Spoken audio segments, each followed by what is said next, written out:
The 25 shortest stars of old Hollywood are about to shatter everything you thought you knew about silver screen legends. They played giants, heroes, and heartthrobs, but off camera, some barely cleared 5 feet. From secret platform shoes to sneaky camera angles, the truth behind their height will leave you stunned. James Cagney, he was one of the most electrifying performers to ever hit the silver screen, a man whose fierce energy and rapid-fire delivery made him seem larger than life. But James Cagney, the Hollywood titan of gangster films and musical showstoppers, stood at just 5 feet 5 inches tall. Directors loved him because he could command a scene like few others, exploding with charisma and intensity that filled every frame. In an era when leading men were expected to be tall and imposing, Cagney broke the mold entirely. Clever camera angles and co-stars of similar height often help hide his stature, but it was his personality, sharp, quick, and utterly magnetic, that made him a giant in the eyes of audiences. Watching him on screen, you'd never imagine how small he really was, and that's the magic that kept him towering over Hollywood for decades. Edward G. Robinson. With his piercing gaze and unmistakable voice, Edward G. Robinson could make even the toughest on-screen gangsters tremble. Yet in real life, the man who dominated crime dramas like Little Caesar was just 5 feet 5 inches tall. Robinson understood the power of presence, how to fill a room not with size, but with attitude and control. He mastered the art of using stillness, sharp gestures, and calculated words to seem 10 times larger than he was. Off camera, his stature surprised many who met him for the first time, but the illusion was flawless on film. In an industry obsessed with image, Robinson proved that true dominance had nothing to do with height and everything to do with how you carried yourself. Alan Ladd. Alan Ladd had everything a Hollywood leading man was supposed to have, a perfectly sculpted jawline, piercing eyes, and a quiet intensity that made audiences lean in closer. On screen, he looked like the tall, rugged hero who could command any scene.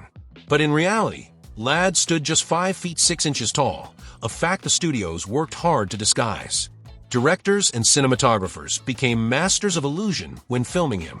Sets were built with subtle inclines, so Ladd could stand just a little higher than his co-stars. Actresses were often placed in lower-heeled shoes, or scenes were staged with him in the foreground to give the impression of greater height. Even publicity photos were carefully planned, with strategic angles and poses that kept the secret intact. Yet, none of these tricks mattered as much as Ladd's own presence. In Shane and countless other roles, his controlled, understated performances proved that strength wasn't measured in inches. He may have been one of Hollywood's shortest leading men, but in the eyes of moviegoers, he stood tall enough to be unforgettable. Mickey Rooney. He was proof that you didn't need height to stand tall in Hollywood. Standing at just 5 feet 2 inches, he was one of the shortest leading men in movie history, and one of the busiest. In the 1930s and 40s, Rooney was everywhere, starring in the wildly popular Andy Hardy series, headlining musicals, and sharing the screen with legends like Judy Garland. His energy was boundless, and his personality filled every corner of the frame. Directors didn't need camera tricks to make Rooney larger than life. His rapid-fire delivery, mischievous grin, and fearless performances did all the work. He could go from heartfelt drama to slapstick comedy in the blink of an eye, leaving audiences laughing, crying, and utterly charmed. Off-screen, his height was no secret, but it never once slowed his career. In fact, it became part of his appeal, the scrappy underdog who could outact, outdance, and outshine anyone in the room. Mickey Rooney didn't just break Hollywood's rules for what a leading man should look like, he rewrote them entirely. Humphrey Bogart. He wasn't just an actor, he became the template for the hard-boiled, world-weary hero. The trench coat pulled tight against the fog, the cigarette dangling from his fingers, the eyes that seemed to size up everyone in the room before saying a word. Bogart was Hollywood cool distilled into a single frame. On screen in Casablanca, The Maltese Falcon, and To Have and Have Not, he looked like a man who could physically command any situation. But in real life, Bogart stood about 5 feet 8 inches tall, solidly average for most men, yet notably shorter than many of the towering co-stars and rivals he faced on screen. The illusion of height was an art form. Directors placed him on small risers in group scenes, filmed him from low angles, and avoided putting him shoulder to shoulder with actors who would dwarf him. Wardrobe played its part too. Sharply tailored suits with clean vertical lines, broad lapels to frame his face, and hats that added just a hint of extra height. But the real trick was Bogart himself. He moved with a deliberate economy, never wasting a gesture, so that every shift of his body seemed intentional. His voice carried a quiet authority, low, measured, and confident, that made you believe he was the tallest man in the room, even when he wasn't. Off-set, his dry humor, quick comebacks, and sharp intelligence kept him just as compelling in real life. Humphrey Bogart proved that charisma, timing, and presence could turn a man of average stature into a screen giant whose shadow still stretches across film history. Fred Astaire. He wasn't just a dancer, he was a visual symphony in motion. Every glide, every turn, every perfectly timed tap seemed effortless, as if gravity itself bent to his will. On screen in Top Hat, Swing Time, and Royal Wedding, he looked elegant, polished, and strangely untouchable, the kind of man you imagine standing tall above a crowded dance floor. But Astaire was about 5 feet 7 inches tall, modest by leading man standards in an era where height was considered part of the romantic ideal. Hollywood didn't need to hide it. Instead, they built his image around grace and movement rather than size. Choreographers framed him so that every dance made his lines look long and fluid. Costumers dressed him in immaculate tailcoats, slim trousers, and perfectly shined shoes, using vertical lines to elongate his frame. The camera often stayed low, capturing his steps from the floor up, making his legs appear longer and his movements grander. Off the dance floor, Astaire was soft-spoken and humble, practicing obsessively until every routine looked like it had been improvised in a moment. His co-stars, even when taller, seemed to melt into his rhythm, becoming part of the choreography that revolved entirely around him. Fred Astaire proved that true stature isn't about inches, it's about the way you carry yourself. And in his case, he carried himself with a lightness so perfect it made him feel 10 feet tall. Frank Sinatra. He didn't just walk into a room, he arrived. Even in still photographs, there's a sense of movement about him, a quiet confidence that seemed to pull the world into his orbit. Standing at about 5 feet 7 inches, Sinatra was far from physically imposing, yet when he stepped on stage or in front of a camera, his presence expanded until you could swear he was the tallest man there. In the 1940s, he became the voice of a generation, OL Blue Eyes, with a tone that could make a crowded theater feel like a private serenade. Hollywood directors understood that his magic wasn't in size, but in aura. They shot him in tight frames that locked onto his face, hats tilted just right, slim suits cut to elongate his frame. In musicals like On the Town and dramas like From Here to Eternity, Sinatra used subtle physicality, a lean against a wall, a slow turn toward the camera to project cool, controlled charm. Off stage, with the Rat Pack, he exuded the same effortless authority, even while surrounded by taller men like Dean Martin. His secret was control. Control over his voice, his body language, and the space around him. Sinatra proved that in show business, the man who commands a room isn't always the tallest, he's the one you can't look away from. Sammy Davis, Jr. He was the definition of an all-around entertainer, a singer with velvet tones, a dancer with lightning in his feet, a comedian with razor-sharp timing, and an actor who could shift from humor to heartbreak in a heartbeat. Standing just 5 feet 5 inches tall, he was the smallest member of the Rat Pack, but when the spotlight hit him, it was impossible to notice. Davis didn't just perform, he erupted onto the stage. His footwork was explosive yet precise, every spin and slide a reminder that the stage was his territory. In Hollywood musicals and Vegas showrooms, he moved so fast and with such control that his height became irrelevant. The eye followed the rhythm, not the inches. Directors who worked with him often positioned him at center frame, letting his energy fill every corner of the screen. Off camera, Davis faced challenges that would have crushed lesser performers, breaking barriers in a segregated industry, holding his own alongside larger-than-life personalities like Frank Sinatra and Dean Martin, and demanding to be treated as an equal when the world still resisted. His style was a blend of unshakable confidence and sheer joy in the craft, which made audiences lean in whether he was belting out a song or landing a perfect punchline. Sammy Davis Jr. didn't need to stand tall to tower over his peers. His range, his drive, and his fearless showmanship made him one of the biggest stars the entertainment world has ever known. Danny Kaye. He was like Quicksilver on screen, unpredictable, dazzling, and impossible to pin down.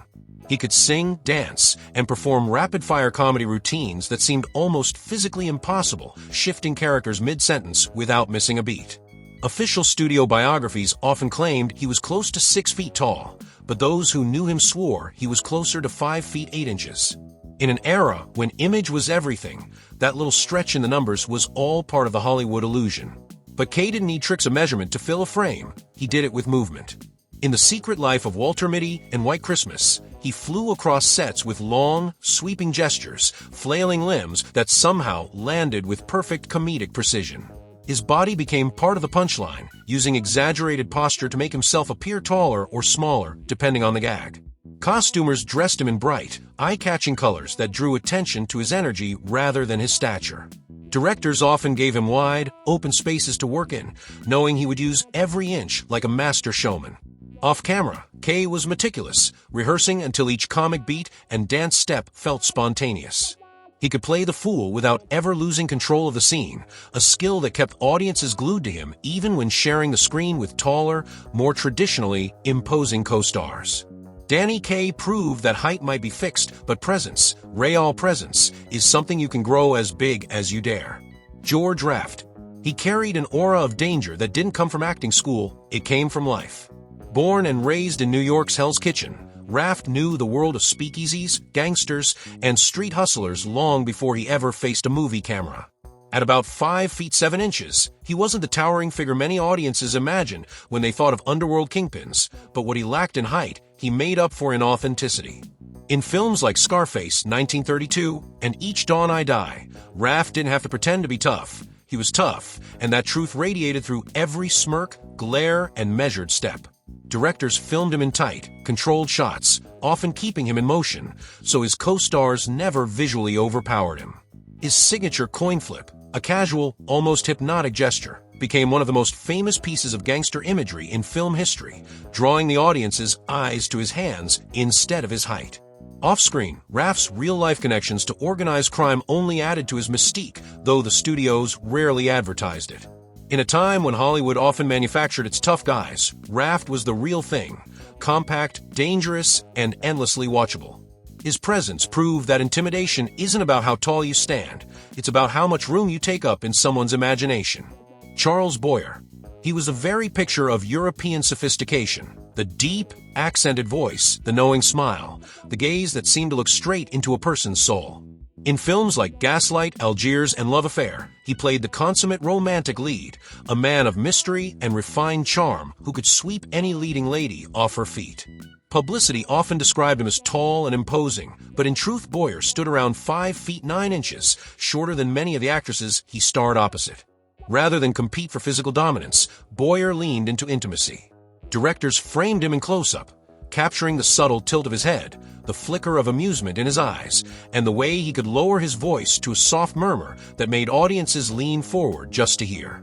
Wardrobe emphasized precision, perfectly tailored suits with clean lines that lengthened his frame without overstatement. On set, he was deliberate and unhurried, letting pauses hang just long enough to create tension or romance. His greatest weapon wasn't his stature, but his ability to control the emotional temperature of a scene. Charles Boyer proved that a true leading man doesn't have to loom over his co-star. Sometimes the most powerful presence is the one that draws you in closer, until you forget about height entirely and see only the man who has captured your attention completely. Jack Benny. He mastered the art of saying everything by saying almost nothing at all.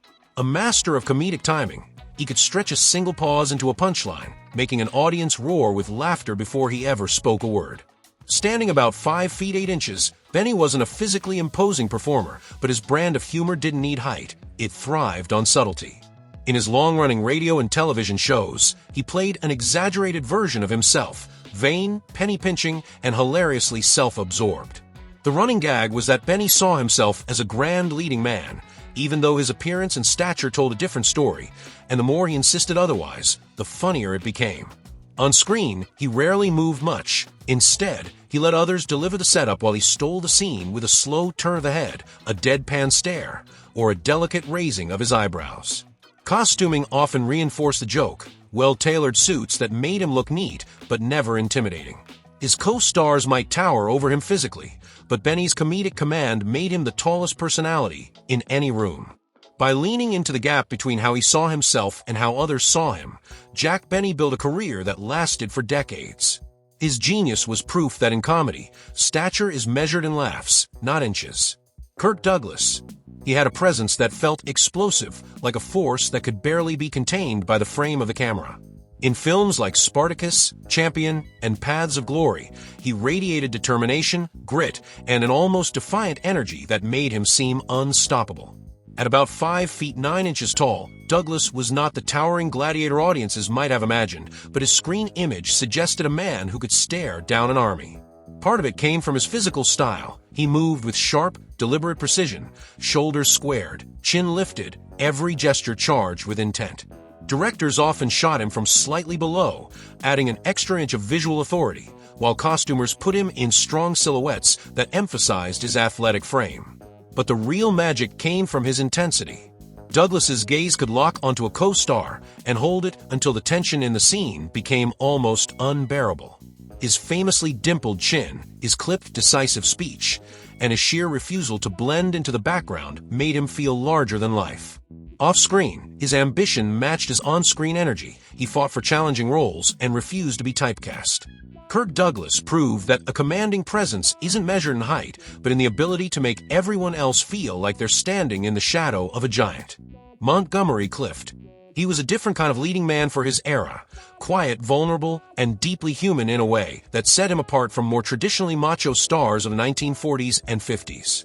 Standing around 5 feet 9 inches, Clift didn't project physical dominance, but that wasn't his game.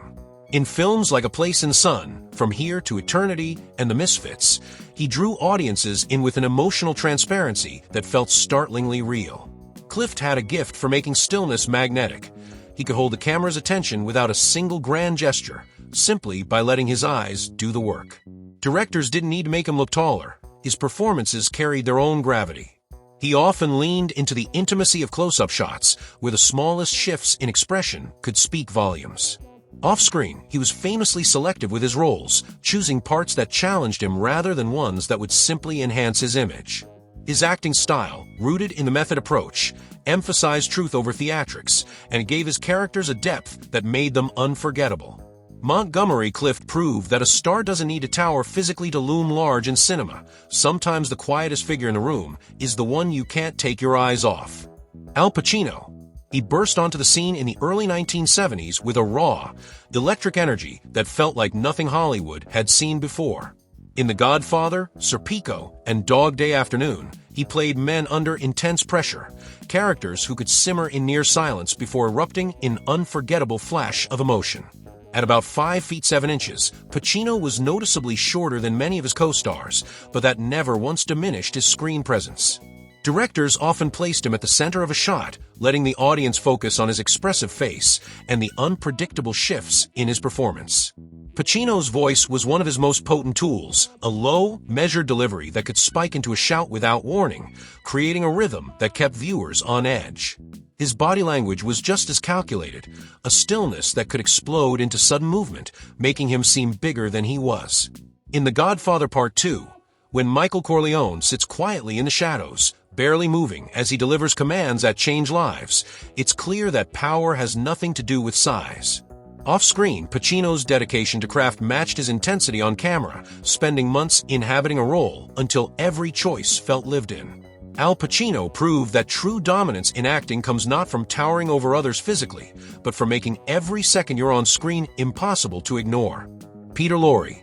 He had one of the most distinctive faces and voices in film history, features that made him instantly recognizable, whether he was playing a calculating villain, a nervous accomplice, or a mysterious outsider. Standing at just 5 feet 5 inches, he was among the shortest major male stars of his time, yet he managed to create an aura that felt far larger.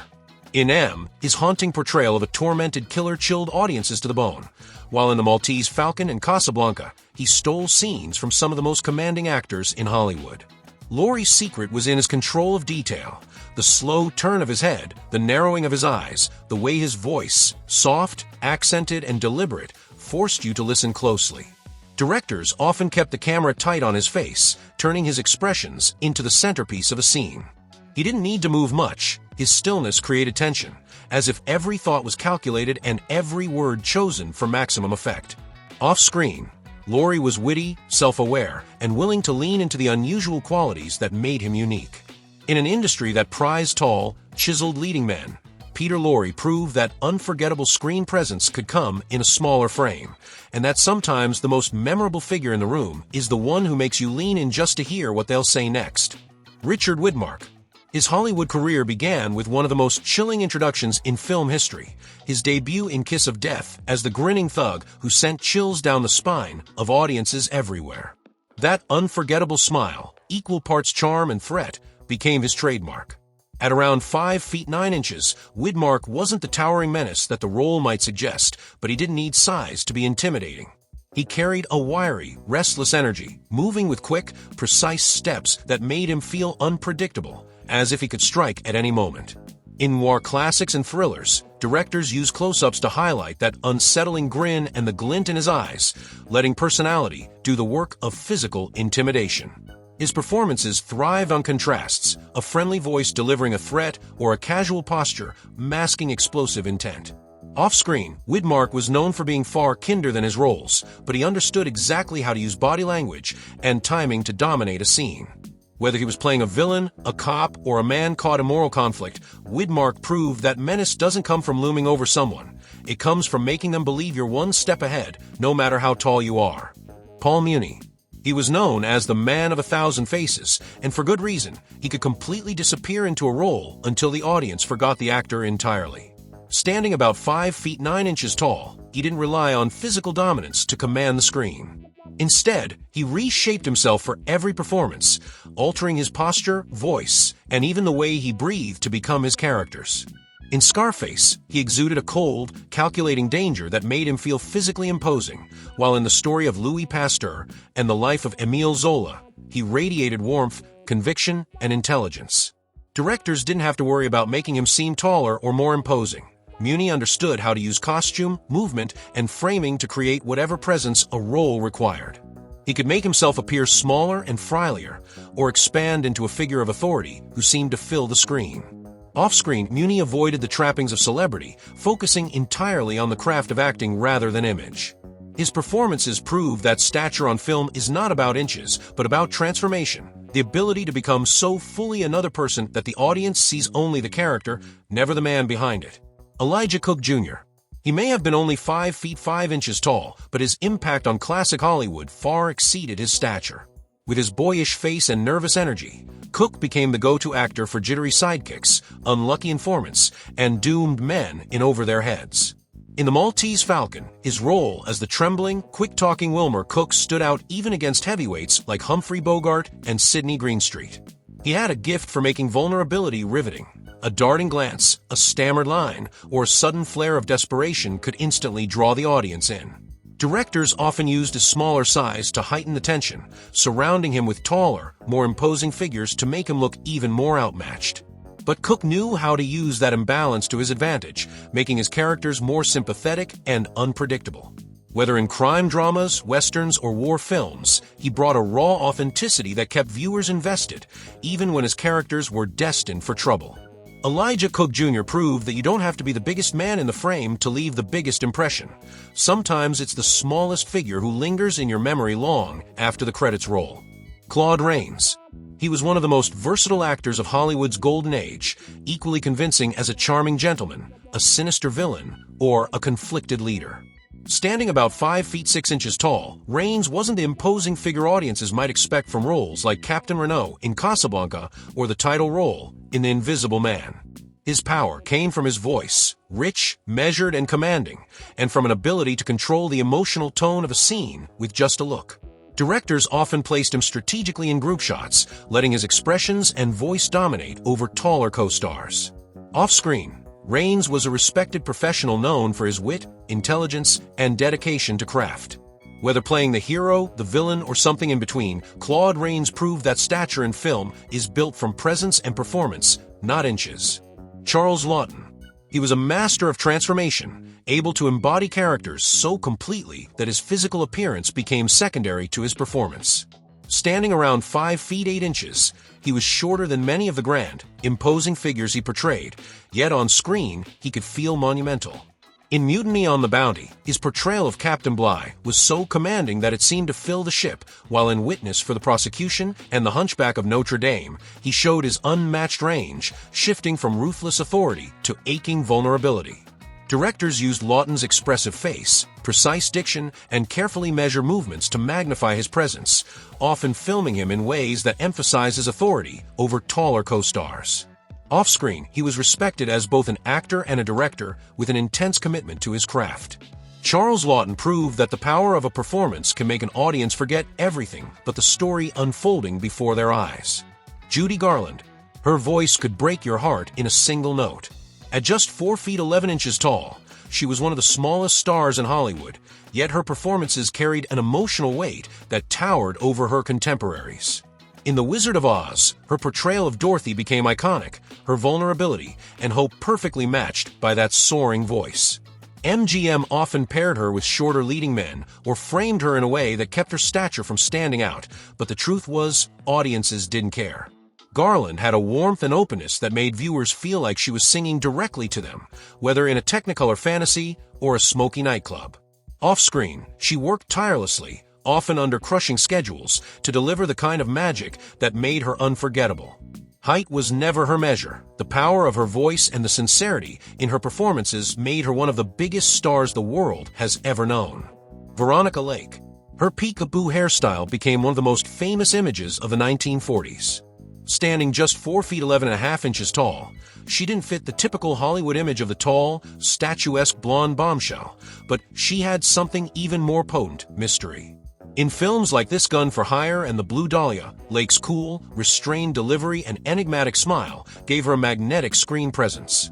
Directors often used clever staging to match her height with co-stars like Alan Ladd, who himself was short for a leading man, creating on-screen pairings that felt natural. Her petite frame was contrasted by a commanding sense of self-possession, as if she knew more than she ever let on. That combination of mystery, beauty, and intelligence made her unforgettable, proving that allure isn't about inches, it's about the space you occupy in someone's imagination. Jean Arthur. She had one of the most distinctive voices in Hollywood, a soft, slightly husky tone that made every line sound like a personal secret. At just 5 feet 3 inches, she wasn't the tallest of leading ladies, but her comedic timing and relatable charm made her one of the most beloved. In classics like Mr. Smith Goes to Washington and You Can't Take It With You, she radiated warmth and intelligence, often playing women who were clever, grounded, and entirely capable of outsmarting the men around them. Directors rarely hit her height. Instead, they embraced her every-woman appeal, pairing her with leading men of all sizes without it ever feeling mismatched. Off-screen, Arthur was famously shy, avoiding publicity and letting her work speak for itself. On screen, though, she lit up every frame, her petite stature only amplifying the sense that she was someone real, someone the audience could believe in. Bette Davis. She didn't need to be tall to dominate a scene, she had those eyes. At just 5 feet 3 inches, she could command the screen with a single, piercing glance. In All About Eve, Jezebel, and now Voyager, Davis brought a ferocity and intensity that made her seem far bigger than her frame. She wasn't afraid to play difficult, ambitious, or morally complex women, and her sharp delivery cut through any room she was in. Directors often framed her in close-up, letting her eyes and razor-sharp expressions do the heavy lifting. She carried herself with the posture of someone who refused to be underestimated, and that confidence translated into one of the most powerful screen presences in history. Height meant nothing when Bette Davis locked her gaze on you. Once she did, you knew exactly who was in control. Gloria Swanson. She was the very definition of a Hollywood star, glamorous, intense, and unforgettable. At 5 feet 1 inch tall, she was far from the statuesque image of many silent film divas, but her screen presence was immense. In the silent era, her expressive face and graceful movements made her a favorite of directors who knew she could communicate entire stories without a word. Then, in Sunset Boulevard, she gave one of the greatest performances in film history, playing Norma Desmond with a blend of grandeur, vulnerability, and chilling obsession. Costumers often enhanced her presence with elaborate gowns and dramatic silhouettes, but Swanson herself supplied the real drama, a magnetic force that drew every eye in the room. She proved that a true star doesn't need height to be larger than life. All it takes is the ability to make the world watch and keep watching. And there you have it, proof that Hollywood greatness has never been measured in inches. From silver screen legends to unforgettable leading ladies, these stars showed that talent, charisma, and presence can outshine any height. Their stories remind us that what truly lasts in cinema isn't how tall you stand, but how deeply you can move an audience. If you enjoyed this look at the surprising truths behind these icons, be sure to subscribe, give this video a like, and comment below with which star's height shocked you the most. We'd love to hear your thoughts.